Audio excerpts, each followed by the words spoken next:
10ನೇ ತರಗತಿ ಪ್ರಥಮ ಭಾಷೆ ಕನ್ನಡ ಪಾಸಿಂಗ್ ಪ್ಯಾಕೇಜ್. ಮೊದಲಿಗೆ ನಾವು ಕೃತಿಕಾರರ ಪರಿಚಯವನ್ನು ನೋಡೋಣ. ಗದ್ಯ ಭಾಗ, ಪ್ರಶ್ನೆ ಸಂಖ್ಯೆ 28, ಅಂಕ 3. ಜಯಪ್ಪ ಗೌಡ, ದೇವನೂರು ಮಹಾದೇವ, ಸಾರಾ ಅಬೂಬಕರ್, ಎನ್ ಮೂರ್ತಿರಾವ್. ಡಿ.ಎಸ್. ಜಯಪ್ಪಗೌಡ ಅವರ ಕಾಲ 1947, ದೇವನೂರು ಮಹಾದೇವ ಅವರ ಕಾಲ 1948, ಸಾರಾ ಅಬೂಬಕರ್ ಅವರ ಕಾಲ 1936, ಎನ್ ಮೂರ್ತಿರಾವ್ ಅವರ ಕಾಲ 1900. ಡಿ.ಎಸ್. ಜಯಪ್ಪಗೌಡ. ಡಿ.ಎಸ್. ಜಯಪ್ಪಗೌಡ ಅವರು ಕ್ರಿಸ್ತಶಕ 1947ರಲ್ಲಿ ಚಿಕ್ಕಮಗಳೂರು ಜಿಲ್ಲೆಯ ದಾರದಹಳ್ಳಿಯಲ್ಲಿ ಜನಿಸಿದರು. ಇವರು ದಿವಾನ್ ಸರ್ ಎಂ ವಿಶ್ವೇಶ್ವರಯ್ಯನವರ ಕಾರ್ಯಸಾಧನೆಗಳು, ಮೈಸೂರು ಒಡೆಯರು, ಜನಪದ ಆಟಗಳು ಮುಂತಾದ ಕೃತಿಗಳನ್ನು ರಚಿಸಿದ್ದಾರೆ. ಇವರಿಗೆ ಕರ್ನಾಟಕ ಸಾಹಿತ್ಯ ಅಕಾಡೆಮಿ ಪ್ರಶಸ್ತಿ ಲಭಿಸಿದೆ. ಇನ್ನು ಎರಡನೇದಾಗಿ ದೇವನೂರು ಮಹಾದೇವ. ಇವರು ಕ್ರಿಸ್ತಶಕ 1948ರಲ್ಲಿ ಮೈಸೂರು ಜಿಲ್ಲೆಯ ನಂಜನಗೂಡು ತಾಲೂಕಿನ ದೇವನೂರಿನಲ್ಲಿ ಜನಿಸಿದರು. ಇವರು ಎದೆಗೆ ಬಿದ್ದ ಅಕ್ಷರ, ಕುಸುಮವಾಲೆ, ದ್ಯಾವನೂರು, ಒಡಲಾಳ ಮುಂತಾದ ಕೃತಿಗಳನ್ನು ರಚಿಸಿದ್ದಾರೆ. ಇವರಿಗೆ ಕೇಂದ್ರ ಸಾಹಿತ್ಯ ಅಕಾಡೆಮಿ ಪ್ರಶಸ್ತಿ, ಭಾರತೀಯ ಭಾಷಾ ಪರಿಷತ್ ಪ್ರಶಸ್ತಿಗಳು ಲಭಿಸಿವೆ. ಮೂರನೇದಾಗಿ ಸಾರಾ ಅಬೂಬಕರ್. ಸಾರಾ ಅಬೂಬಕರ್ ಅವರು 1936ರಲ್ಲಿ ಕಾಸರಗೋಡು ಎಂಬಲ್ಲಿ ಜನಿಸಿದರು. ಇವರ ಕೃತಿಗಳು ಚಪ್ಪಲಿಗಳು, ಚಂದ್ರಗಿರಿಯ ತೀರದಲ್ಲಿ ಸಹನ, ಕದನ ವಿರಾಮ. ಇವರಿಗೆ ನೃಪತುಂಗ ಪ್ರಶಸ್ತಿ ದೊರಕಿದೆ. ಎನ್ ಮೂರ್ತಿರಾವ್. ಎನ್ ಮೂರ್ತಿರಾವ್ ಅವರು ಕ್ರಿಸ್ತಶಕ 1900ರಲ್ಲಿ ಅಕ್ಕಿಹೆಬ್ಬಾಳು ಗ್ರಾಮದಲ್ಲಿ ಜನಿಸಿದರು. ಇವರ ಕೃತಿಗಳು ಸಮಗ್ರ ಲಲಿತ ಪ್ರಬಂಧಗಳು, ದೇವರು, ಹಗಲುಗನಸು, ಅಲೆಯುವ ಮನ ಇತ್ಯಾದಿ ಕೃತಿಗಳನ್ನು ರಚಿಸಿದ್ದಾರೆ. ಇವರಿಗೆ ಪಂಪ ಪ್ರಶಸ್ತಿ, ಕೇಂದ್ರ ಸಾಹಿತ್ಯ ಅಕಾಡೆಮಿ ಪ್ರಶಸ್ತಿ ಮುಂತಾದ ಪ್ರಶಸ್ತಿಗಳು ದೊರೆತಿವೆ. ಇನ್ನು ಪದ್ಯ ಭಾಗದ ಕವಿ ಪರಿಚಯ. ಪ್ರಶ್ನೆ ಸಂಖ್ಯೆ 29, ಅಂಕಗಳು 3. ದ ರಾ ಬೇಂದ್ರೆ, ಕುವೆಂಪು, ರನ್ನ, ಪಂಪ. ದ ರಾ ಬೇಂದ್ರೆ ಅವರ ಕಾಲ 1896, ಕುವೆಂಪು ಅವರ ಕಾಲ 1904, ರನ್ನ ಕ್ರಿಸ್ತಶಕ 1949, ಪಂಪ ಕ್ರಿಸ್ತಶಕ 1902. ದ ರಾ ಬೇಂದ್ರೆ ಅವರು 1896ರಲ್ಲಿ ಧಾರವಾಡದಲ್ಲಿ ಜನಿಸಿದರು. ಇವರ ಕೃತಿಗಳು ಗರಿ, ನಾಕುತಂತಿ, ನಾದಲೀಲೆ, ಸಖಿಗೀತ ಮುಂತಾದವು. ಇವರಿಗೆ ದೊರೆತ ಪ್ರಶಸ್ತಿಗಳು ಪದ್ಮಶ್ರೀ ಪ್ರಶಸ್ತಿ, ಭಾರತೀಯ ಜ್ಞಾನಪೀಠ ಪ್ರಶಸ್ತಿ, ಕೇಂದ್ರ ಸಾಹಿತ್ಯ ಅಕಾಡೆಮಿ ಪ್ರಶಸ್ತಿಗಳು ಲಭಿಸಿವೆ. ಇನ್ನು ಕುವೆಂಪು. ಕುವೆಂಪು ಅವರು ಕ್ರಿಸ್ತಶಕ 1904ರಲ್ಲಿ ಜನಿಸಿದರು. ಶಿವಮೊಗ್ಗ ಜಿಲ್ಲೆಯ ತೀರ್ಥಹಳ್ಳಿ ಸಮೀಪದ ಕುಪ್ಪಳ್ಳಿ. ಇವರು ಪಕ್ಷಿಕಾಶಿ, ಕೊಳಲು, ಪಾಂಚಜನ್ಯ, ಕಾನೂರು ಹೆಗ್ಗಡತಿ, ಮಲೆಗಳಲ್ಲಿ ಮದುಮಗಳು ಮುಂತಾದವುಗಳು. ಇವರಿಗೆ ಕೇಂದ್ರ ಸಾಹಿತ್ಯ ಅಕಾಡೆಮಿ ಪ್ರಶಸ್ತಿ, ಜ್ಞಾನಪೀಠ ಪ್ರಶಸ್ತಿ, ರಾಷ್ಟ್ರಕವಿ ಬಿರುದು, ಪಂಪ ಪ್ರಶಸ್ತಿಗಳು ಲಭಿಸಿವೆ. ರನ್ನ. ಇವರು ಸುಮಾರು 949ರಲ್ಲಿ ಬಾಗಲಕೋಟೆ ಜಿಲ್ಲೆಯ ಮುದುವಳಲು ಎಂಬ ಗ್ರಾಮದಲ್ಲಿ ಜನಿಸಿದರು. ಇವರು ಗದಾಯುದ್ಧ, ಅಜಿತ ತೀರ್ಥಂಕರ, ಪುರಾಣ ತಿಲಕಂ ಮುಂತಾದ ಕೃತಿಗಳನ್ನು ರಚಿಸಿದ್ದಾರೆ. ಇವರಿಗೆ ಕವಿ ಚಕ್ರವರ್ತಿ, ಕವಿರತ್ನ ಎಂಬ ಬಿರುದುಗಳು ಇವೆ. ಪಂಪ. ಪಂಪ ಇವರು ಕ್ರಿಸ್ತಶಕ 902ರಲ್ಲಿ ವೆಂಗಿ ಮಂಡಲದ ವೆಂಗಿಪಳು ಎಂಬ ಅಗ್ರಹಾರದಲ್ಲಿ ಜನಿಸಿದರು. ಇವರು ವಿಕ್ರಮಾರ್ಜುನ ವಿಜಯಂ, ಆದಿಪುರಾಣ ಎಂಬ ಕೃತಿಗಳನ್ನು ಬರೆದಿದ್ದಾರೆ. ಇವರಿಗೆ ಬಿರುದುಗಳು ಸರಸ್ವತಿ ಮಣಿಹಾರ, ಸಂಸಾರ ಸಾರೋದಯ, ಕವಿತಾ ಗುಣಾರ್ಣವ ಎಂಬ ಬಿರುದುಗಳಿವೆ. ಆತ್ಮೀಯ ವಿದ್ಯಾರ್ಥಿಗಳೇ, ನೀವು ಗದ್ಯ ಭಾಗದ 4 ಕೃತಿಕಾರರ ಪರಿಚಯ, ಪದ್ಯ ಭಾಗದ 4 ಕೃತಿಕಾರರ ಪರಿಚಯವನ್ನು ಓದಿಕೊಂಡ್ರೆ ನೀವು ಸುಲಭವಾಗಿ 6 ಅಂಕಗಳನ್ನು ಪಡೆದುಕೊಳ್ಳಬಹುದು. ಗದ್ಯ ಭಾಗದ 4 ಕೃತಿಕಾರರ ಪರಿಚಯ, ಪದ್ಯಭಾಗದ 4 ಕೃತಿಕಾರರ ಪರಿಚಯವನ್ನು ಓದಿಕೊಂಡ್ರೆ 3 + 3 6 ಅಂಕಗಳನ್ನು ನೀವು ಸುಲಭವಾಗಿ ತಗೋಬಹುದು. ಇನ್ನು ಮುಂದಿನದಾಗಿ ಗದ್ಯ ಭಾಗ 8-10 ವಾಕ್ಯದ ಪ್ರಶ್ನೆ ಸಂಖ್ಯೆ 41, ಅಂಕ 4 ಅಂಕ. ನಿಮಗೆ ಗೊತ್ತಿರಲಿ, ಈ ವರ್ಷ ನೀಲನಕ್ಷೆ ಇರುವುದರಿಂದ ಗದ್ಯ ಭಾಗದಿಂದ ಶಬರಿ ಪಾಠದಿಂದ ಮಾತ್ರ 8-10 ವಾಕ್ಯದ ಪ್ರಶ್ನೆಗಳನ್ನು ಕೇಳ್ತಾರೆ. ನೀವು ಇಷ್ಟನ್ನು ಓದಿಕೊಂಡರೆ ಸುಲಭವಾಗಿ 4 ಅಂಕಗಳನ್ನು ಪಡೆಯಬಹುದು. ಶಬರಿ ಮಾತಂಗ ಋಷಿಯ ಆಶ್ರಮದಲ್ಲಿ ಇದ್ದಳು. ಶಬರಿಗೆ ಮಾತಂಗ ಋಷಿಗಳು ರಾಮನು ಬಂದೇ ಬರುತ್ತಾನೆ, ನಿನ್ನ ಆಸೆ ನೆರವೇರುತ್ತದೆ ಎಂದಿದ್ದರು. ಧನು ಹೇಳಿದ ದಾರಿ ಹಿಡಿದು ರಾಮ ಲಕ್ಷ್ಮಣರು ಶಬರಿಯ ಆಶ್ರಮಕ್ಕೆ ಬಂದರು. ಶಬರಿ ಕಣ್ತುಂಬ ರಾಮನ ದರ್ಶನ ಮಾಡಿ ಮೈಮುಟ್ಟಿ ನಮಸ್ಕರಿಸಿ ಸಂಭ್ರಮಿಸಿದಳು. ವನಮಾಲೆಯನ್ನು ರಾಮನ ಕೊರಳಿಗೆ ಹಾಕಿ ರುಚಿಕರ ಹಣ್ಣುಗಳನ್ನು ನೀಡಿ ಉಪಚರಿಸಿ ಸಂತೋಷದಿಂದ ನಲಿದಾಡಿದಳು. ಮುನಿಗಳ ಮಾತನ್ನು ನಂಬಿ ರಾಮನಿಗೋಸ್ಕರ ಹಲವು ವರ್ಷಗಳಿಂದ ಕಾಯುತ್ತಿದ್ದ ಶಬರಿಗೆ ರಾಮನ ದರ್ಶನವಾಯಿತು. ಶಬರಿಯ ಮನದಾಶೆ ಈಡೇರಿತು. ನಂಬಿ ಕೆಟ್ಟವರಿಲ್ಲ ಎಂಬ ಮಾತು ಶಬರಿಯ ಪಾಲಿಗೆ ನಿಜವಾಯಿತು. ವಿದ್ಯಾರ್ಥಿಗಳೇ, ಶಬರಿ ಪಾಠದಿಂದ 8-10 ವಾಕ್ಯದ ಯಾವುದೇ ಪ್ರಶ್ನೆ ಕೇಳಲಿ, 41ನೇ ಪ್ರಶ್ನೆಗೆ ನೀವು ಈ ಉತ್ತರವನ್ನೇ ಬರೆಯಬೇಕು. ಕಂಠಪಾಠ ಪದ್ಯ. ಈ 3 ಪ್ಯಾರಾಗಳನ್ನು ಓದಿಕೊಂಡರೆ ನೀವು ಸುಲಭವಾಗಿ 4 ಅಂಕಗಳನ್ನು ಪಡೆಯಬಹುದು. ಪ್ರಶ್ನೆ ಸಂಖ್ಯೆ 39 ಕಂಠಪಾಠ ಪದ್ಯ ಇರುತ್ತದೆ, ಅದಕ್ಕೆ 4 ಅಂಕ. ಈ 3 ಪ್ಯಾರಾಗಳನ್ನು ಓದಿಕೊಂಡರೆ ನೀವು ಸುಲಭವಾಗಿ 4 ಅಂಕಗಳನ್ನು ಪಡೆದುಕೊಳ್ಳಬಹುದು. ಕಲುಷಿತವಾದಿ ನದಿ ಜಲಗಳಿಗೆ ಮುಂಗಾರಿನ ಮಳೆಯಾಗೋಣ, ಬರಡಾಗಿರುವಿ ಕಾಡುಮೇಡುಗಳ ವಸಂತವಾಗುತ್ತ ಮುಟ್ಟೋಣ. ಮಾರಿಗೌತನವಾಯಿತು ನಾಳಿನ ಭಾರತವು, ಚತುರಂಗ ಬಲದಲ್ಲಿ ಕೌರವನ ಋಣ ಹಿಂಗೆ, ರಣದಲ್ಲಿ ಸುಬಟ ಕೋಟೆಯನ್ನು ತೀರಿಸಿಯೇ ಪತಿಯವಸರಕ್ಕೆ ಶರೀರವನ್ನು ನೂಕುವೆನು, ನಿನ್ನಯ ವೀರರೈವರ ನೋಯಿಸೆನು ರಾಜೀವ ಸಕನಾನೆ. ಇನ್ನು ಮೂರನೇದಾಗಿ ವೀರಲವ ಪದ್ಯದಿಂದ ಊರ್ವಿಯೋಳ್ ಕೌಸಲ್ಯ ಪಡೆದ ಕುವರಂ, ರಾಮನೋರ್ವನೇ ವೀರನ್ ಆತನ ಯಜ್ಞ ತುರಗಂ ಇದು, ನಿರ್ವಹಿಸಲ್ ಆರ್ಪರ್ ಆರಾದೊಡಂ ತಡೆಯಲೆಂದಿರ್ದ ಲೇಖನವನೋದಿ, ಗರ್ವಮಂ ಬಿಡಿಸದಿತ್ತೊಡೆ ತನ್ನ ಮಾತೆಯಂ ಸರ್ವಜನಮುಂ ಬಂಜೆಯನ್ನದಿರ್ದ ಪುದೆ, ತನಗೂರ್ವ ತೋಳ್ಗಲ್ ಇವೇತಕ್ಕೆಂದು ಸಲೆವಾಸಿಯಂ ತೊಟ್ಟು ಲವಣ್ ಉರಿದೆದ್ದನು. 8-10 ವಾಕ್ಯ ಇದು ಪದ್ಯ ಭಾಗದಿಂದ. 8-10 ವಾಕ್ಯದ ಪ್ರಶ್ನೆ ಸಾರಾಂಶ. ಪ್ರಶ್ನೆ ಸಂಖ್ಯೆ 42, ಇದಕ್ಕೆ 4 ಅಂಕಗಳು. 8-10 ವಾಕ್ಯ ಇರಲಿ, ಸಾರಾಂಶ ಇರಲಿ, ಈ 3 ಪದ್ಯಗಳಿಂದ ಮಾತ್ರ ಕೇಳ್ತಾರೆ. ಸಂಕಲ್ಪಗೀತೆ, ಕೌರವೇಂದ್ರನ ಕೊಂದೆ ನೀನು, ವೀರಲವ. ಸಂಕಲ್ಪಗೀತೆ. ನಮ್ಮ ಸುತ್ತಲೂ ಹಬ್ಬಿರುವ ದ್ವೇಷದ ಕತ್ತಲೆಯನ್ನು ಪ್ರೀತಿಯ ದೀಪ ಹಚ್ಚುವ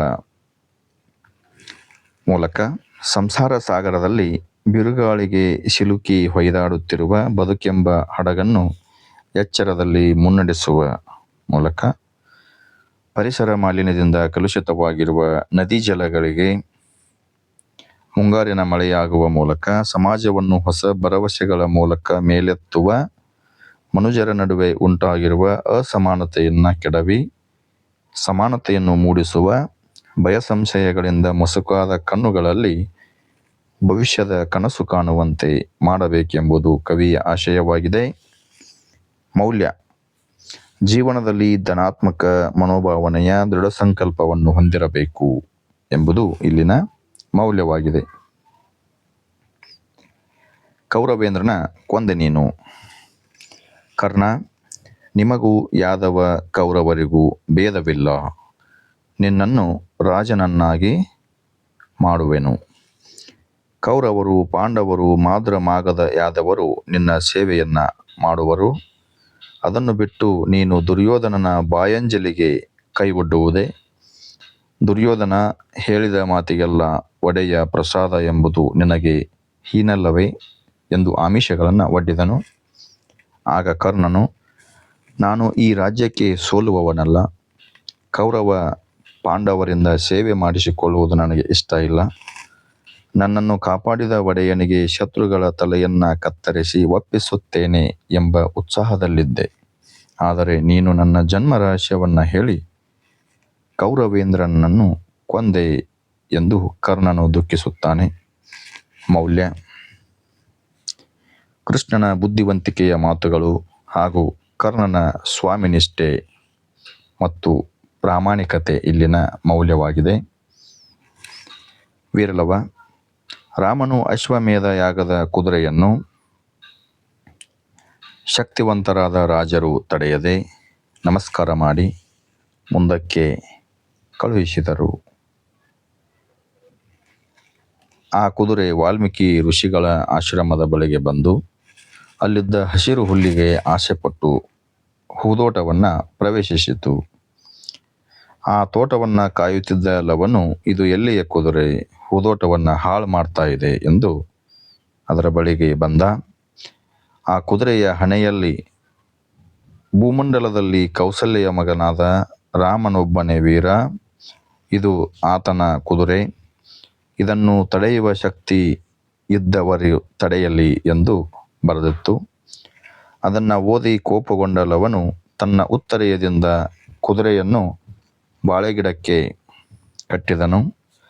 ಅದನ್ನು ಕಂಡು ಹೆದರಿದ ಮುನಿಸುತರು, ಬೇಡ ಬೇಡ, ಅರಸುಗಳ ಕುದುರೆಯನ್ನು ಬಿಡು, ನಮ್ಮನ್ನ ಹೊಡೆಯುವರು ಎಂದು ಹೇಳಿದರು.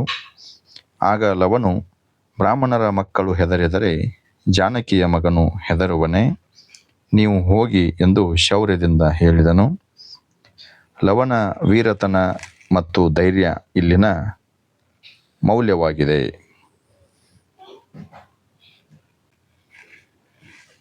ಗಾದೆ ವಿಸ್ತರಣೆ. ಪ್ರಶ್ನೆ ಸಂಖ್ಯೆ 32, ಅಂಕ 3. ಆತ್ಮೀಯ ವಿದ್ಯಾರ್ಥಿಗಳೇ, ನೀವು ಗಾದೆಯ ಮಹತ್ವವನ್ನು ಬರೆದರೆ ನೀವು ಸುಲಭವಾಗಿ 1 ಅಂಕವನ್ನು ಪಡೆದುಕೊಳ್ಳಬಹುದು. ವೇದ ಸುಳ್ಳಾದರೂ ಗಾದೆ ಸುಳ್ಳಾಗದು. ಗಾದೆಗಳು ಹಿರಿಯರ ಅನುಭವದ ನುಡಿಮುತ್ತುಗಳಾಗಿವೆ. ಇದು ಒಂದು ಜನಪ್ರಿಯ ಗಾದೆ ಮಾತಾಗಿದ್ದು ನಮಗೆ ಜೀವನದ ನೀತಿಯನ್ನು ತಿಳಿಸುತ್ತದೆ. ಪ್ರತಿಯೊಬ್ಬರೂ ಜೀವನದಲ್ಲಿ ಈ ಗಾದೆಯ ನೀತಿಯನ್ನು ಅಳವಡಿಸಿಕೊಳ್ಳಬೇಕು. ಮುಂದಿನದಾಗಿ ಸಂದರ್ಭ ಸ್ವಾರಸ್ಯ. ಪ್ರಶ್ನೆ ಸಂಖ್ಯೆ 33ರಿಂದ 38. ಒಟ್ಟು 6 ಸಂದರ್ಭಗಳಿರ್ತವೆ. ಸಂದರ್ಭಕ್ಕೆ ನಿಗದಿಯಾದ ಅಂಕಗಳು 18. ಗದ್ಯ ಭಾಗದಲ್ಲಿ ಗದ್ಯ ಭಾಗದಿಂದ 3 ಸಂದರ್ಭಗಳು, ಪದ್ಯ ಭಾಗದಿಂದ 3 ಸಂದರ್ಭಗಳನ್ನು ಕೇಳಲಾಗುತ್ತದೆ. ನಾವೀಗ ವ್ಯಾಘ್ರಗೀತೆ, ಭಾಗ್ಯಶಿಲ್ಪಿಗಳು, ಎದೆಗೆ ಬಿದ್ದ ಅಕ್ಷರ, ಯುದ್ಧ ಪಾಠದಿಂದ ಮಾತ್ರ ಸಂದರ್ಭಗಳನ್ನು ಕೇಳ್ತಾರೆ. ಈ 4 ಪಾಠದಿಂದ. ಆಮೇಲೆ ಈ 4 ಪದ್ಯಗಳಿಂದ, ಹಕ್ಕಿ ಹಾರುತ್ತಿದೆ ನೋಡಿದರ, ಹಸುರು ಚಲಮನೆ ಮೆರವೆಂ, ಕೆಮ್ಮನೆ ಮೀಸೆ ಒತ್ತನೆ. ವ್ಯಾಘ್ರಗೀತೆ ಪಾಠದಿಂದ ಯಾವುದೇ ಸಂದರ್ಭವನ್ನು ಕೇಳಿದರೂ ಒಂದೇ ಉತ್ತರ. ಆಯ್ಕೆ: ಈ ವಾಕ್ಯವನ್ನು ಎನ್ ಮೂರ್ತಿರಾವ್ ಅವರು ರಚಿಸಿರುವ ವ್ಯಾಘ್ರಗೀತೆ ಎಂಬ ಗದ್ಯ ಭಾಗದಿಂದ ಆರಿಸಿಕೊಳ್ಳಲಾಗಿದೆ. ಸಂದರ್ಭ: ಹುಲಿಯು ಶಾನಭೋಗರನ್ನು ಕೊಲ್ಲಲು ಪ್ರಯತ್ನಿಸುವ ಸಂದರ್ಭದಲ್ಲಿ ಹುಲಿ ಮತ್ತು ಅವರ ಹೋರಾಟ, ಅವರು ತಪ್ಪಿಸಿಕೊಂಡ ಬಗೆಯನ್ನು ವಿವರಿಸುವ ಸಂದರ್ಭದಲ್ಲಿ ಈ ಮಾತು ಬಂದಿದೆ. ಭಾಗ್ಯಶಿಲ್ಪಿಗಳು. ಆಯ್ಕೆ: ಈ ವಾಕ್ಯವನ್ನು ಡಿ.ಎಸ್. ಜಯಪ್ಪಗೌಡ ಅವರು ಬರೆದಿರುವ ಭಾಗ್ಯಶಿಲ್ಪಿಗಳು ಎಂಬ ಗದ್ಯ ಭಾಗದಿಂದ ತೆಗೆದುಕೊಳ್ಳಲಾಗಿದೆ. ಸಂದರ್ಭ: ನಾಲ್ವಡಿ ಕೃಷ್ಣರಾಜ ಒಡೆಯರು ಮತ್ತು ವಿಶ್ವೇಶ್ವರಯ್ಯನವರು ಸಲ್ಲಿಸಿದ ಸೇವೆಯನ್ನು ಕುರಿತು ವಿವರಿಸುವಾಗ ಲೇಖಕರು ಈ ಮಾತನ್ನು ಹೇಳಿದ್ದಾರೆ. ಸ್ವಾರಸ್ಯ: ಮೈಸೂರು ರಾಜ್ಯ ಮತ್ತು ದೇಶಕ್ಕಾಗಿ ಮಹನೀಯರು ಸಲ್ಲಿಸಿದ ಸೇವೆ ಇಲ್ಲಿ ಸ್ವಾರಸ್ಯಕರವಾಗಿ ಮೂಡಿಬಂದಿದೆ. ಎದೆಗೆ ಬಿದ್ದ ಅಕ್ಷರ. ಈ ವಾಕ್ಯವನ್ನು ದೇವನೂರು ಮಹಾದೇವ ಅವರು ರಚಿಸಿರುವ ಎದೆಗೆ ಬಿದ್ದ ಅಕ್ಷರ ಎಂಬ ಗದ್ಯಪಾಠದಿಂದ ಆರಿಸಲಾಗಿದೆ. ಸಂದರ್ಭ: ಲೇಖಕರು ಜನರ ಮನಸ್ಸಿನಲ್ಲಿ ಸಮಾನತೆ, ಕರುಣೆ ಮತ್ತು ಅರಿವು ಮೂಡಬೇಕು ಎಂದು ಹೇಳುವ ಸಂದರ್ಭದಲ್ಲಿ ಈ ಮೇಲಿನ ಮಾತು ಬಂದಿದೆ. ಸಮಾನತೆ, ಕರುಣೆ, ಪ್ರಜ್ಞೆಗಳೇ ದೇವರು, ಅವು ಜಾಗೃತವಾಗಬೇಕೆಂಬುದೇ ಇಲ್ಲಿನ ಸ್ವಾರಸ್ಯ. ಮುಂದಿನದಾಗಿ ಯುದ್ಧ ಪಾಠದ ಸಂದರ್ಭ. ಈ ವಾಕ್ಯವನ್ನು ಸಾರಾ ಅಬೂಬಕ್ಕರ್ ಅವರ ಚಪ್ಪಲಿಗಳು ಕೃತಿ ಯುದ್ಧ ಎಂಬ ಗದ್ಯದಿಂದ ಆರಿಸಲಾಗಿದೆ. ಸಂದರ್ಭ: ರಾಹೀಲನು ಅನುಭವಿಸಿದ ಕಷ್ಟದಲ್ಲೂ ಅವನ ಮಾನವೀಯತೆ ತೋರುವುದು ಹಾಗೂ ಅವನ ಗುಣವನ್ನು ನೋಡಿ ಮುದುಕಿಯು ಅವನನ್ನು ಸೈನಿಕರಿಂದ ರಕ್ಷಿಸುವ ಸಂದರ್ಭದಲ್ಲಿ ಈ ಮಾತು ಬಂದಿದೆ.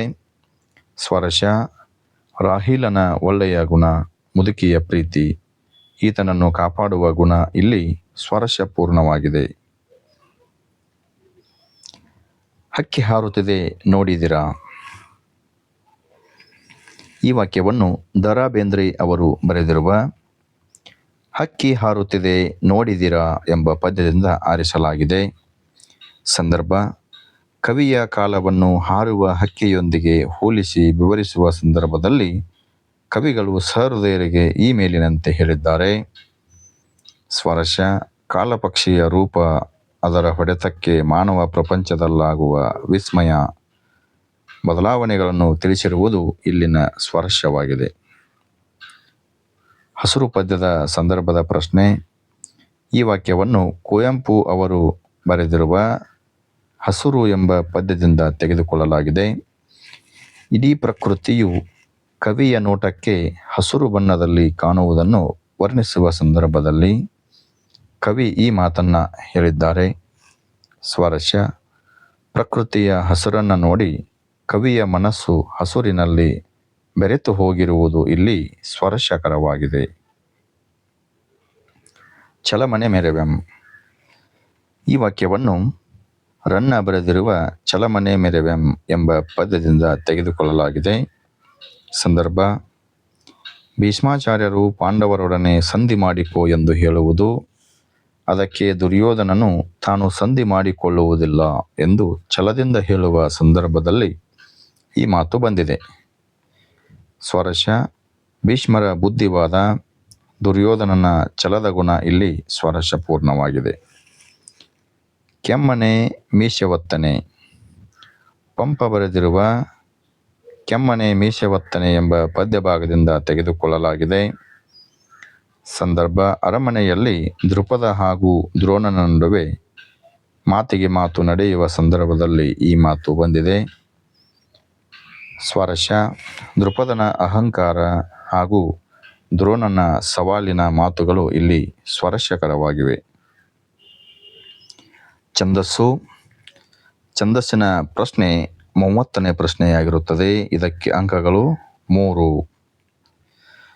ಕಂದ ಪದ್ಯವನ್ನು ಕೇಳಬಹುದು, ಷಟ್ಪದಿಯನ್ನಾದರೂ ಕೇಳಬಹುದು. ಷಟ್ಪದಿಯಲ್ಲಿ ಭಾಮಿನಿ ಮತ್ತು ವಾರ್ಧಕ, ಆಮೇಲೆ ಉತ್ಪಲಮಾಲ, ಆಮೇಲೆ ಚಂಪಕಮಾಲ ವೃತ್ತವನ್ನು ಕೇಳಬಹುದು.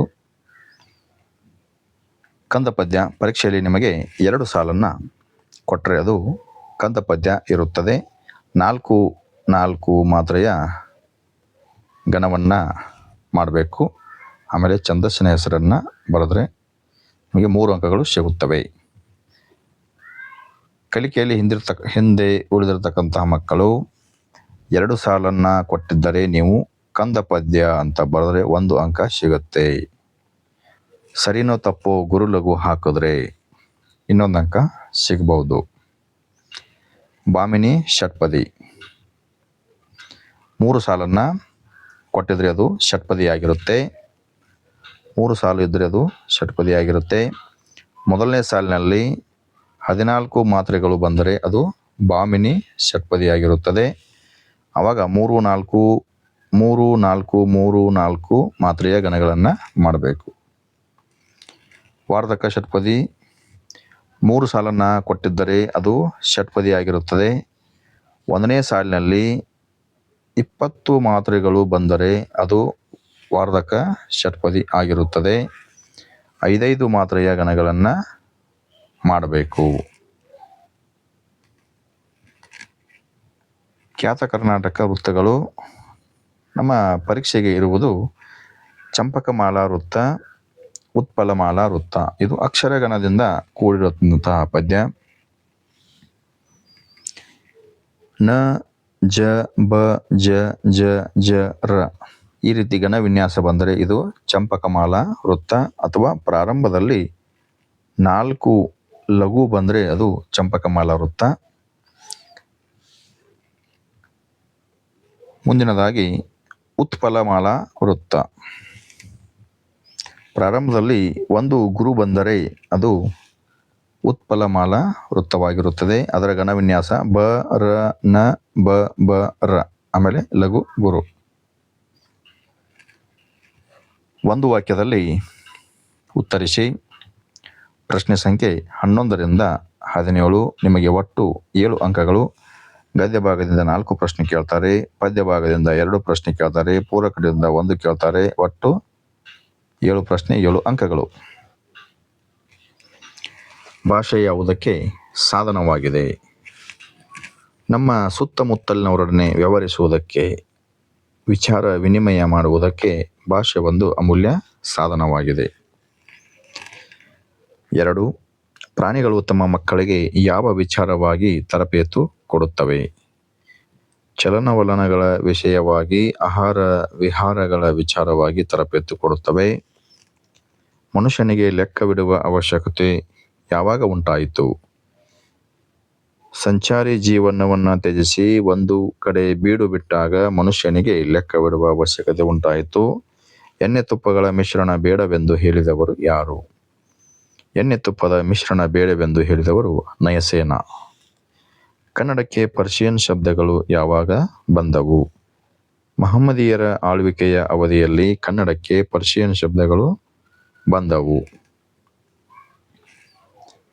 ಒಂದು ಭಾಷೆ ಸತ್ವಪೂರ್ಣವಾಗಿರಬೇಕಾದರೆ ಅದನ್ನಾಡುವ ಜನ ಹೇಗಿರಬೇಕು? ಒಂದು ಭಾಷೆ ಸತ್ವಪೂರ್ಣವಾಗಿರಬೇಕಾದರೆ ಅದನ್ನಾಡುವ ಜನ ಅಭಿಮಾನಧನರು, ಬುದ್ಧಿಶಾಲಿಗಳು, ಪ್ರಯೋಗಶೀಲರು ಆಗಿರಬೇಕು. ವ್ಯಾಘ್ರಗೀತೆ. ಭಗವದ್ಗೀತೆಯನ್ನು ರಚಿಸಿದವರು ವೇದವ್ಯಾಸರು. ಶಾನುಭೋಗರ ದುಂಡು ದುಂಡಾದ ಶರೀರವನ್ನು ನೋಡಿ ಹುಲಿಗೆ ಪರಮಾನಂದವಾಯಿತು. ಹುಲಿಯಿಂದ ತಪ್ಪಿಸಿಕೊಳ್ಳುವ ದೊಂಬರಾಟದಲ್ಲಿ ಶಾನುಭೋಗರಿಗೆ ತಲೆ ಸುತ್ತಲಾರಂಭಿಸಿತು. ಶಾನುಭೋಗರ ಬ್ರಹ್ಮಾಸ್ತ್ರ ಕಿರ್ದಿ ಪುಸ್ತಕ. ಹಸಿದು ಮಲಗಿದ್ದ ಹುಲಿಯು ವಿಧಿ ಆಹಾರಕ್ಕೆ ಏನನ್ನು ಒದಗಿಸುವುದು ಎಂದು ಯೋಚಿಸಿತು. ಶಾನುಭೋಗರ ರಾಜಭಕ್ತಿಯ ಲಾಂಛನ ಕಿರ್ದಿ ಪುಸ್ತಕ. ಶಾನುಭೋಗರನ್ನ ಮೂರ್ಛೆಯಿಂದ ಎಚ್ಚರಿಸಿದವರು ರೈತರು. ಶಾನುಭೋಗರು ತಮ್ಮ ಹಳ್ಳಿಯನ್ನು ತಲುಪಬೇಕಾದರೆ ಮೊದಲಿಂಗನ ಕಣಿವೆಯನ್ನು ದಾಟಿ ಹೋಗಬೇಕಾಗಿತ್ತು. ಶಾನುಭೋಗರು ಚಿಕ್ಕನಾಯಕನಹಳ್ಳಿಗೆ ಇರಸಾಲಿಗಾಗಿ ಹೋಗಿದ್ರು. ಲಂಡನ್ ನಗರ. ಲಂಡನ್ನಿನ ರಸ್ತೆಗಳಲ್ಲಿ ನಿಲ್ಲುವುದನ್ನು ತಪ್ಪಿಸಲು ಭೂಗರ್ಭದಲ್ಲಿ ಗಾಡಿಗಳನ್ನು ಹಾಕಿದ್ದಾರೆ. ನೆಲ್ಸನ್ ರವರ ಮೂರ್ತಿರುವ ಸ್ಥಳದ ಹೆಸರು ಟ್ರಾಫಲ್ಗಾರ್ ಸ್ಕ್ವೇರ್. ವೆಸ್ಟ್ ಮಿನಿಸ್ಟರ್ ಅಬೆ ಮರಣ ಹೊಂದಿರುವ ಸಾರ್ವಭೌಮರ ಕವಿಪುಂಗವರ ಸ್ಮಾರಕ. ಆಂಗ್ಲ ಸಾಮ್ರಾಜ್ಯದ ವೈಭವ ಕಂಡುಬರುವ ಓಣಿ ಚೇರಿಂಗ್ ಕ್ರಾಸ್. ಅಗ್ನಿಭೂತಿ ವಾಯುಭೂತಿಯರ ಕತೆ. ಕೌಸಂಬಿಯ ಅರಸ ಅತಿಬಳ. ಸೋಮಶರ್ಮ ಕಾಶ್ಯಪಿಯರ ಮಕ್ಕಳ ಹೆಸರು ಅಗ್ನಿಭೂತಿ ಮತ್ತು ವಾಯುಭೂತಿ. ಕಾಶ್ಯಪಿ ವಿದ್ಯಾಭ್ಯಾಸಕ್ಕಾಗಿ ತನ್ನ ಮಕ್ಕಳನ್ನು ಅನ್ನನಾದ ಸೂರ್ಯಮಿತ್ರನ ಬಳಿಗೆ ಕಳುಹಿಸಿದಳು. ಅನ್ನನಾದ ಸೂರ್ಯಮಿತ್ರ. ಸೂರ್ಯಮಿತ್ರನು ತನಗೆ ಕಾಶ್ಯಪಿ ಎಂಬ ತಂಗಿ ಇಲ್ಲ ಎಂದು ಹೇಳಲು ಕಾರಣ ಸಲುಗೆಯುಂಟಾಗಿ ತಂಗಿಯ ಮಕ್ಕಳು ವಿದ್ಯೆಯನ್ನು ಕಲಿಯುವುದಿಲ್ಲವೆಂದು ಆಲೋಚಿಸಿ ತನಗೆ ಕಾಶ್ಯಪಿ ಎಂಬ ತಂಗಿ ಇಲ್ಲ ಎಂದು ಹೇಳಿದನು. ಪಂಡಿತರಾದ ಅಗ್ನಿಭೂತಿ ವಾಯುಭೂತಿಯರಿಗೆ ದೊರೆತ ಪದವಿ ಮಂತ್ರಿ ಪದವಿ. ಪದ್ಯ 6. ಹಲಗಲಿ ಬೇಡರು. ಹಲಗಲಿ ಬೇಡರು. ಹಲಗಲಿಯ ನಾಲ್ವರು ಪೂಜೇರಿ ಹನುಮ, ಬ್ಯಾಡರ ಬಾಲ, ಜಡಗ ರಾಮ. ಹಲಗಲಿ ಬಂಟರ ಹತಾರ ಕದನ ಘಟನೆ ಹಲಗಲಿಲ್ಲ ಅವನಿಗೆ ಕಾರಣವಾಗಿದೆ. ಕುಂಪನಿ ಸರ್ಕಾರ ಹೊರಡಿಸಿದ ಆದೇಶ. ಸರ್ಕಾರದ ಅನುಮತಿ ಇಲ್ಲದೆ ಭಾರತೀಯರು ಶಸ್ತ್ರಾಸ್ತ್ರಗಳನ್ನು ಹೊಂದುವಂತಿಲ್ಲ. ತಮ್ಮಲ್ಲಿರುವ ಆಯುಧಗಳನ್ನು ಸರ್ಕಾರಕ್ಕೆ ಒಪ್ಪಿಸಬೇಕು. ಕೆಮ್ಮನೆ ಮೀಸೆ ಒತ್ತನೆ. ದ್ರೋಣನು ಪರಶುರಾಮರಲ್ಲಿಗೆ ಏಕೆ ಬಂದನು? ದ್ರವ್ಯವನ್ನು ಬೇಡುವುದಕ್ಕಾಗಿ. ದ್ರೋಣನು ಅಶ್ವತ್ಥಾಮನೊಡನೆ ಪರಶುರಾಮನ ಬಳಿಗೆ ಬಂದನು. ಪರಶುರಾಮನು ದ್ರೋಣನಿಗೆ ವಾರುಣ, ವಾಯವ್ಯ, ಆಗ್ನೇಯ, ಐಂದ್ರಾದಿ ಪ್ರಧಾನ ಅಸ್ತ್ರಗಳನ್ನು ಕೊಟ್ಟನು. ದೃಪದನು ಪಡಿಯರನಿಗೆ ಏನೆಂದು ಹೇಳಿ ಕಳುಹಿಸಿದನು. ಅಂಥವನನ್ನು ನಾನು ತಿಳಿದಿಲ್ಲ, ಅವನನ್ನು ಹೊರಕ್ಕೆತ್ತಳು ಎಂದು ಪಡಿಯರನಿಗೆ ಹೇಳಿದನು. ವಸಂತ ಮುಖ ತೋರಲಿಲ್ಲ. ಪುಟ್ಟ ಪೋರಿ ಏನು ಮಾಡುತ್ತಿದ್ದಾಳೆ? ಪುಟ್ಟ ಪೋರಿ ಮುಸುರೆ ತಿಕ್ಕುತ್ತಿದ್ದಾಳೆ. ಅಮ್ಮ ಎಲ್ಲಿ ಮಲಗಿದ್ದಾಳೆ? ಅಮ್ಮ ಗುಡಿಸಲಲ್ಲಿ ಮಲಗಿದ್ದಾಳೆ. ಯಾರಿಗೆ ವಸಂತ ಮುಖ ತೋರಲಿಲ್ಲ? ಕಮ್ಮಾರ, ನೇಕಾರ, ಕುಂಬಾರ, ಕೇರಿಯ ಮಾರ ಮತ್ತು ಪುಟ್ಟಿಗೆ ವಸಂತ ಮುಖ ತೋರಲಿಲ್ಲ. ಪುಟ್ಟಿಯ ಪ್ರಶ್ನೆಗಳೇನು? ಗುಡಿಸಲೊಳಗೆ ಬರಲು ವಸಂತ ಹೆದರಿದನೆ. ಹರಿದ ಚಿಂದಿ ಬಟ್ಟೆಗಳ ಕಂಡು ಅವನು ಮರುಗಿದನೆ. ಇವು ಪುಟ್ಟಿಯ ಪ್ರಶ್ನೆಗಳಾಗಿವೆ. 3 ಅಥವಾ 4 ವಾಕ್ಯಗಳಲ್ಲಿ ಉತ್ತರಿಸಿ. ಪ್ರಶ್ನೆ ಸಂಖ್ಯೆ 17ರಿಂದ 27. ಒಟ್ಟು 10 ಪ್ರಶ್ನೆಗಳು, 20 ಅಂಕಗಳು. 4 ಪ್ರಶ್ನೆ ಗದ್ಯ ಭಾಗದಿಂದ, 2 ಪ್ರಶ್ನೆ ಪದ್ಯ ಭಾಗದಿಂದ, ಮತ್ತೆ 4 ಪ್ರಶ್ನೆಗಳು ಪೂರಕ ಪಾಠದಿಂದ. ಒಟ್ಟು 10 ಪ್ರಶ್ನೆಗಳನ್ನು ಕೇಳಲಾಗುತ್ತದೆ. ವ್ಯಾವಹಾರಿಕ ಮತ್ತು ಗ್ರಾಂಥಿಕ ಭಾಷೆಯ ಲಕ್ಷಣಗಳೇನು? ಲಿಪಿಯ ಜಾಡು ಆರಂಭಗೊಂಡ ಬಗೆ ಹೇಗೆ? ಕನ್ನಡ ಭಾಷೆ ಹದಗೊಂಡದ್ದು ಹೇಗೆ? ಭಾಗ್ಯಶಿಲ್ಪಿಗಳು. ಇದರಲ್ಲಿ ಎಷ್ಟು ಪಾಠವಿದೆಯೋ ಅದೇ ಪಾಠದಿಂದ ಓದಬೇಕು. ನಮ್ಮ ಭಾಷೆಯಿಂದ 2 ಅಂಕದ ಪ್ರಶ್ನೆಗಳನ್ನು ಕೇಳ್ತಾರೆ. ಭಾಗ್ಯಶಿಲ್ಪಿಗಳು ಪಾಠದಿಂದ ಕೇಳ್ತಾರೆ. ಲಂಡನ್ ನಗರ ಪಾಠದಿಂದ ಕೇಳ್ತಾರೆ. ಅಗ್ನಿಭೂತಿ, ವಾಯುಭೂತಿಯರ ಕತೆ. ಈ 4 ಪಾಠಗಳಿಂದ 2 ಅಂಕದ ಪ್ರಶ್ನೆಗಳನ್ನು ಕೇಳ್ತಾರೆ.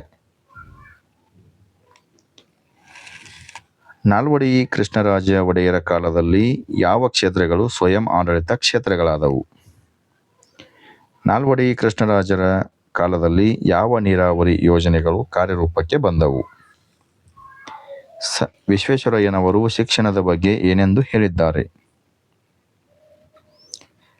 ನೆಹರು ಅವರು ವಿಶ್ವೇಶ್ವರಯ್ಯನವರ ಬಗ್ಗೆ ಏನೆಂದು ಹೇಳಿದ್ದಾರೆ? ಹಣಕಾಸು ನೀತಿಯಲ್ಲಿ ವಿಶ್ವೇಶ್ವರಯ್ಯನವರು ಮಾಡಿದ ಮಾರ್ಪಾಡುಗಳು ಯಾವುವು? ಲಂಡನ್ ನಗರ. ಪ್ರಶ್ನೆ 1. ಲಂಡನ್ನಿನ ಹೆಣ್ಣು ಮಕ್ಕಳು ಯಾವ ಯಾವ ಕೆಲಸದಲ್ಲಿ ನಿಯುಕ್ತರಾಗಿರುತ್ತಾರೆ? ಟೊಪ್ಪಿಗೆಯ ವಿಶೇಷತೆಯನ್ನು ಲೇಖಕರು ಹೇಗೆ ದಾಖಲಿಸಿದ್ದಾರೆ? ಸಾಮ್ರಾಟರ ರಾಜ್ಯಾಭಿಷೇಕವಾಗುವ ಸಿಂಹಾಸನದ ಮೇಲಿರುವ ಕಲ್ಲುಪಾಟಿಯ ವಿಶೇಷತೆ ಏನು? ಅಗ್ನಿಭೂತಿ, ವಾಯುಭೂತಿಯರ ಕತೆ. ರಾಜಸಭೆಯಲ್ಲಿ ಅಗ್ನಿಭೂತಿ, ವಾಯುಭೂತಿಯರನ್ನು ಮೂರ್ಖರೆಂದು ತೀರ್ಮಾನಿಸಿದ್ದೇಕೆ? ಸೂರ್ಯಮಿತ್ರನು ಅಗ್ನಿಭೂತಿ, ವಾಯುಭೂತಿಯರಿಗೆ ವಿದ್ಯಾಭ್ಯಾಸದ ನಂತರ ಮಾವನೆಂದು ಹೇಳಲು ಕಾರಣವೇನು? ಹಕ್ಕಿ ಹಾರುತ್ತಿದೆ ನೋಡಿದಿರಾ? ಹಕ್ಕಿಯ ಹಾರಾಟವನ್ನು ಆಕಾಶಕ್ಕೆ ಹೇಗೆ ಹೋಲಿಸಿದ್ದಾರೆ? ಹೊಸಗಾಲದ ಹಸು ಮಕ್ಕಳನ್ನು ಹಕ್ಕಿ ಹೇಗೆ ಹರಸಿದೆ? ಹಕ್ಕಿಯು ಯಾವ ಮೇರೆ ಮೀರಿ ನೀರನ್ನು ಹೀರಿದೆ? ಹಲಗಲಿ ಬೇಡರು. ಹಲಗಲಿಯ ಬೇಡರು ದಂಗೆ ಏಳಲು ಕಾರಣವೇನು, ಅಥವಾ ಹಲಗಲಿಗೆ ದಂಡು ಬರಲು ಕಾರಣವೇನು? ದಂಡು ಹಲಗಲಿಯ ಮೇಲೆ ಹೇಗೆ ದಾಳಿ ನಡೆಸಿತು? ಪಠ್ಯಪೂರಕ ಅಧ್ಯಯನ. ಭಗತ್ ಸಿಂಗ್ ಜಲಿಯನ್ ವಾಲಾಬಾಗ್ನ ಮಣ್ಣಿನ ಕುರಿತು ತನ್ನ ತಂಗಿಗೆ ಏನೆಂದು ಹೇಳುತ್ತಾನೆ? ಭಗತ್ ಸಿಂಗ್ ಜಲಿಯನ್ ವಾಲಾಬಾಗ್ ಮಾರಣ ಹೋಮದಿಂದ ತೆಗೆದುಕೊಂಡ ನಿರ್ಧಾರವೇನು? ಉದಾತ್ತ ಚಿಂತನೆಗಳು. ರಾಜಕೀಯ ಸ್ವಾತಂತ್ರ್ಯದ ಮಹತ್ವವೇನು? ಅಂದವಾದ ಬರವಣಿಗೆಯ ಬಗ್ಗೆ ಗಾಂಧೀಜಿಯವರ ಅಭಿಪ್ರಾಯವೇನು? ಅಂಟು ದಿಸ್ ಲಾಸ್ಟ್ ಕೃತಿ ಗಾಂಧೀಜಿಯವರ ಮೇಲೆ ಯಾವ ಪರಿಣಾಮ ಬೀರಿತು? ವಿವೇಕಾನಂದರ ದೃಷ್ಟಿಯಲ್ಲಿ ದೇಶದ ಪ್ರಗತಿ ಸ್ಥಿರವಾಗುವುದು ಯಾವಾಗ? ಮುಂದಿನ ಪೂರಕ ಪಾಠ. ವಚನಗಳು. ಭಗವಂತನಲ್ಲಿ ಶರಣಾಗುವ ಭಾವ ಅಕ್ಕ ಮಹಾದೇವಿಯ ವಚನದಲ್ಲಿ ಹೇಗೆ ವ್ಯಕ್ತಗೊಂಡಿದೆ? ಜ್ಞಾನಿ ಅಜ್ಞಾನಿಗಳ ಸಂಘದ ಬಗೆಗಿನ ಅಕ್ಕ ಮಹಾದೇವಿಯ ಅಭಿಪ್ರಾಯವೇನು? ನಾನು ಪ್ರಾಸ ಬಿಟ್ಟ ಕತೆ. ಪೈಗಳ ತಮ್ಮನ ನೂಲು ಮದುವೆಯ ದಿನ ಅಂಗಳದಲ್ಲಿ ಏನೇನು ಸಿದ್ಧತೆಗಳಾಗುತ್ತಿದ್ದವು? ಪೈಗಳು ಪ್ರಾಸ ತೊರೆಯಲು ನಿಶ್ಚಯಿಸಿದ ಸಂದರ್ಭವನ್ನು ವಿವರಿಸಿ. ಪ್ರಾಸವನ್ನು ಬಿಟ್ಟು ಬರೆಯಲು ಯೋಚಿಸಿದ ಪೈಗಳು ಪ್ರಾಸ ಇಟ್ಟೇ ಬರೆಯಲು ಕಾರಣವೇನು? ಶುಕನಾಸನ ಉಪದೇಶ. ಗುರುಪದೇಶದ ಗುಣಗಳನ್ನು ಪಟ್ಟಿ ಮಾಡಿ. ರಾಜರ ಪ್ರಕೃತಿ ಹೇಗಿರುತ್ತದೆ? ಗುರುಪದೇಶವು ಯಾರಿಗೆ ಮೆಚ್ಚುಗೆಯಾಗುವುದಿಲ್ಲ? ಅಲಂಕಾರದ ಪ್ರಶ್ನೆ. ಪ್ರಶ್ನೆ ಸಂಖ್ಯೆ 31. ಅಲಂಕಾರಕ್ಕೆ ನಿಗದಿಯಾದ ಅಂಕಗಳು 3. ಉಪಮಾಲಂಕಾರ. ಎರಡು ವಸ್ತುಗಳಿಗಿರುವ ಸಾದೃಶ್ಯವನ್ನು ಪರಸ್ಪರ ಹೋಲಿಸಿ ವರ್ಣಿಸಿದರೆ ಅದು ಉಪಮಾಲಂಕಾರ. ಉಪಮಾಲಂಕಾರಕ್ಕೆ ಉದಾಹರಣೆಗಳು: ಒಳಗಿನ ಮಂದಿ ಗುಂಡು ಹೊಡೆದರು ಮುಂಗಾರಿ ಸಿಡಿಲ ಸಿಡಿದಾಂಗ, ಸಿಡಿಲು ಸಿಡಿದಾಂಗ ಗುಂಡು ಸುರಿದಾವ. ರೂಪಕ ಅಲಂಕಾರ. ಉಪಮೇಯ ಮತ್ತು ಉಪಮಾನಗಳಿಗೆ ಭೇದವು ಕಂಡುಬರದೆ ಅವೆರಡು ಒಂದೇ ಎಂದು ವರ್ಣಿಸಿದರೆ ಅದೇ ರೂಪಕ ಅಲಂಕಾರ. ಉದಾಹರಣೆಗಳು: ಅಳ್ಳೆರಿಯುತ್ತಿಪ್ಪ ಎಮ್ಮ ಒಡಲಬೇಗೆಯ ಬೆಂಕಿಯುರಿ ನಿನ್ನ ನಿರಿಯದೆ ಪೇಳು ವಿಶ್ವಾಮಿತ್ರ. ಮಾರಿಗೌತನವಾಯಿತು ನಾಳಿನ ಭಾರತವು. ದೃಷ್ಟಾಂತ ಅಲಂಕಾರ. ಎರಡು ಬೇರೆ ಬೇರೆ ವಾಕ್ಯಗಳು ಒಂದಕ್ಕೊಂದು ಬಿಂಬ ಪ್ರತಿಬಿಂಬ ಭಾವದಂತೆ ತೋರುತ್ತಿದ್ದರೆ ಅದು ದೃಷ್ಟಾಂತ ಅಲಂಕಾರ. ಊಟ ಬಲ್ಲವನಿಗೆ ರೋಗವಿಲ್ಲ, ಮಾತು ಬಲ್ಲವನಿಗೆ ಜಗಳವಿಲ್ಲ. ಉತ್ಪ್ರೇಕ್ಷೆ ಅಲಂಕಾರ. ಉಪಮೇಯವನ್ನು ಉಪಮಾನವನ್ನಾಗಿ ಸಂಭಾವಿಸಿ ಅಂದರೆ ಕಲ್ಪಿಸಿ ವರ್ಣಿಸಿದರೆ ಅದು ಉತ್ಪ್ರೇಕ್ಷೆ ಅಲಂಕಾರ. ಅರ್ಥಾಂತರನ್ಯಾಸ ಅಲಂಕಾರ. ಒಂದು ವಿಶೇಷ ವಾಕ್ಯವನ್ನು ಸಾಮಾನ್ಯ ವಾಕ್ಯದಿಂದ ಸಮರ್ಥನೆ ಮಾಡುವುದೇ ಅರ್ಥಾಂತರನ್ಯಾಸ ಅಲಂಕಾರ. ಮುಂದಿನದಾಗಿ ಪತ್ರಲೇಖನ. ವ್ಯಾವಹಾರಿಕ ಪತ್ರದ ನಮೂನೆ. ಇವರಿಂದ, ಇವರಿಗೆ, ಮಾನ್ಯರೇ, ವಿಷಯ, ದಿನಾಂಕ, ಮೇಲ್ಕಂಡ ವಿಷಯಕ್ಕೆ ಸಂಬಂಧಿಸಿದಂತೆ, ವಂದನೆಗಳೊಂದಿಗೆ, ತಮ್ಮ ನಂಬುಗೆಯ, ಹೊರವಿಳಾಸ, ಇವರಿಗೆ, ಇವರಿಂದ. ಮಾದರಿ ವ್ಯಾವಹಾರಿಕ ಪತ್ರ. ನಿಮ್ಮನ್ನು ಹಾವೇರಿಯ ಬಸವೇಶ್ವರದ ನಿವಾಸಿ ಪ್ರದೀಪ ಎಂದು ಭಾವಿಸಿಕೊಂಡು ಬಡಾವಣೆಯಲ್ಲಿ ಗ್ರಂಥಾಲಯ ಸ್ಥಾಪಿಸಬೇಕೆಂದು ಕೋರಿ ಜಿಲ್ಲಾಧಿಕಾರಿಗಳಿಗೆ ಪತ್ರವನ್ನು ಬರೆಯಿರಿ. ಇವರಿಂದ, ಇವರಿಗೆ, ಮಾನ್ಯರೇ, ವಿಷಯ, ದಿನಾಂಕ, ವಂದನೆಗಳೊಂದಿಗೆ, ತಮ್ಮ ವಿಶ್ವಾಸಿ, ಹೊರವಿಳಾಸ.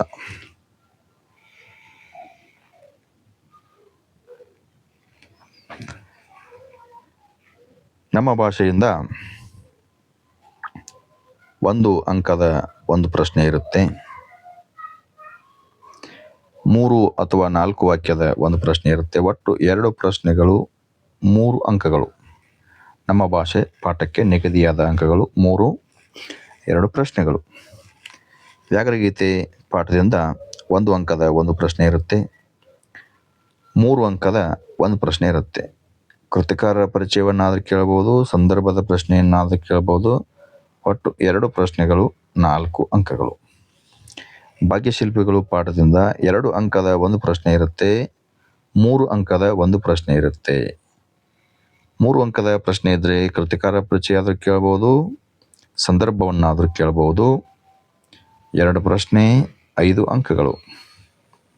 ಎದೆಗೆ ಬಿದ್ದ ಅಕ್ಷರ ಪಾಠದಲ್ಲಿ ನಿಗದಿಯಾದ ಅಂಕಗಳು 3 ಅಂಕಗಳು.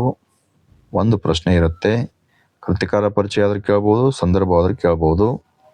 ಯುದ್ಧ ಪಾಠದಿಂದ ಕೃತಿಕಾರ ಪರಿಚಯ ಆದರೂ ಕೇಳ್ಬೋದು, ಸಂದರ್ಭ ಆದರೂ ಕೇಳ್ಬೋದು. ನಿಗದಿಯಾದ ಅಂಕಗಳು 3. ಶಬರಿ ಪಾಠದಿಂದ ಒಂದೇ ಪ್ರಶ್ನೆ ಇರುತ್ತೆ, 4 ಅಂಕದ ಒಂದು ಪ್ರಶ್ನೆ ಇರುತ್ತೆ. 4 ಅಂಕದ ಒಂದು ಪ್ರಶ್ನೆ ಇರುತ್ತೆ. 8 ವಾಕ್ಯದ ಪ್ರಶ್ನೆ ಇರುತ್ತೆ ಶಬರಿ ಪಾಠದಿಂದ. ಲಂಡನ್ ನಗರ 1 ಅಂಕದ ಒಂದು ಪ್ರಶ್ನೆ ಇರುತ್ತೆ, 2 ಅಂಕದ ಒಂದು ಪ್ರಶ್ನೆ ಇರುತ್ತೆ. ಒಟ್ಟು 2 ಪ್ರಶ್ನೆಗಳು 3 ಅಂಕಗಳು. ಅಗ್ನಿಭೂತಿ ವಾಯುಭೂತಿಯರ ಕತೆ 1 ಅಂಕದ ಒಂದು ಪ್ರಶ್ನೆ, 2 ಅಂಕದ ಒಂದು ಪ್ರಶ್ನೆ, 2 ಪ್ರಶ್ನೆ 3 ಅಂಕಗಳು. ಇನ್ನು ಪದ್ಯ ಭಾಗದಿಂದ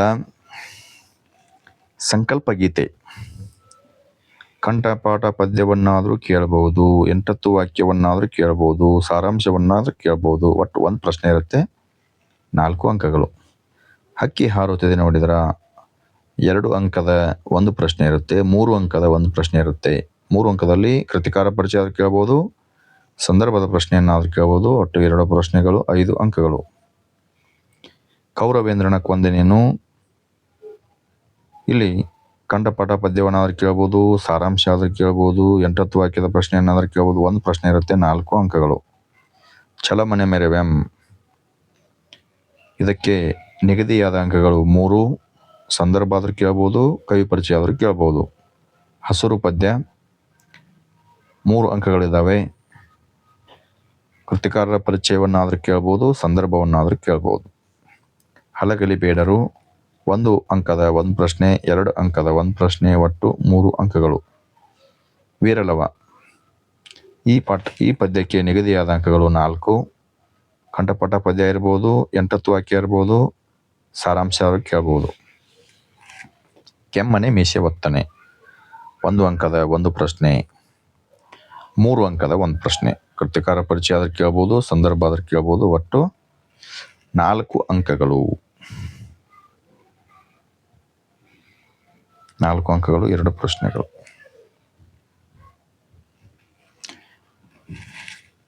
ಪೂರಕ ಅಧ್ಯಯನ ವಸಂತ ಮುಖ ತೋರಲಿಲ್ಲ 1 ಅಂಕದ ಒಂದು ಪ್ರಶ್ನೆ ಇರುತ್ತೆ.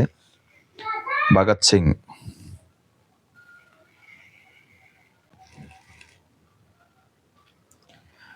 ಸಿಂಗ್ ಪೂರಕ ಪಾಠದಿಂದ 2 ಅಂಕದ ಒಂದು ಪ್ರಶ್ನೆ ಇರುತ್ತೆ. ಉದಾತ್ತ ಚಿಂತನೆಗಳು 2 ಅಂಕದ ಒಂದು ಪ್ರಶ್ನೆ ಇರುತ್ತೆ. ವಚನಗಳು 2 ಅಂಕದ ಒಂದು ಪ್ರಶ್ನೆ ಇರುತ್ತೆ. ನಾನು ಪ್ರಾಸ ಬಿಟ್ಟ ಕತೆ ಮತ್ತು ಶುಕನಾಸನ ಉಪದೇಶ 2 ಸೇರಿ 2 ಅಂಕದ ಒಂದು ಪ್ರಶ್ನೆ ಇರುತ್ತೆ. ಅಲಂಕಾರಗಳು ಉಪಮಾಲಂಕಾರ, ರೂಪಕಲಂಕಾರ, ಉತ್ಪ್ರೇಕ್ಷೆ, ಅರ್ಥಾಂತರನ್ಯಾಸ, ದೃಷ್ಟಾಂತ 3 ಅಂಕಗಳು, 1 ಪ್ರಶ್ನೆಗಳು. ಛಂದಸ್ಸು ಕಂದಪದ್ಯ, ಭಾಮಿನಿ, ವಾರ್ಧಕ, ಉತ್ಪಲಮಾಲೆ, ಚಂಪಕಮಾಲೆ 1 ಕ್ವಶನ್ಸ್ ಇರುತ್ತೆ, 3 ಮಾರ್ಕ್ಸ್. ಗಾದೆ ಮಹತ್ವಕ್ಕೆ 1 ಅಂಕ, ವಿವರಣೆಗೆ 2 ಅಂಕ, ಒಟ್ಟು 3 ಅಂಕ. ಪತ್ರ ಮತ್ತು ಪ್ರಬಂಧ 1 ಪತ್ರವನ್ನು ಕೇಳ್ತಾರೆ, 1 ಪ್ರಬಂಧ. ಪತ್ರಕ್ಕೂ 5 ಅಂಕಗಳು, ಪ್ರಬಂಧಕ್ಕೂ 5 ಅಂಕಗಳು. ಆತ್ಮೀಯ ವಿದ್ಯಾರ್ಥಿಗಳೇ, ಈ ವಿಡಿಯೋವನ್ನು ನಿಮ್ಮ ಸ್ನೇಹಿತರಿಗೂ ಸಹಿತ ಶೇರ್ ಮಾಡಿ. ಇನ್ನೂ ಯಾರು ನಮ್ಮ ಚಾನಲನ್ನು ಸಬ್ಸ್ಕ್ರೈಬ್ ಮಾಡಿಲ್ಲವೋ ಅವರು ಸಬ್ಸ್ಕ್ರೈಬ್ ಮಾಡಿ. ನಾಳಿನ ನಿಮ್ಮ ಪರೀಕ್ಷೆ ಯಶಸ್ವಿಯಾಗಲಿ ಎಂದು ಹಾರೈಸುತ್ತೇನೆ. ಧನ್ಯವಾದಗಳು.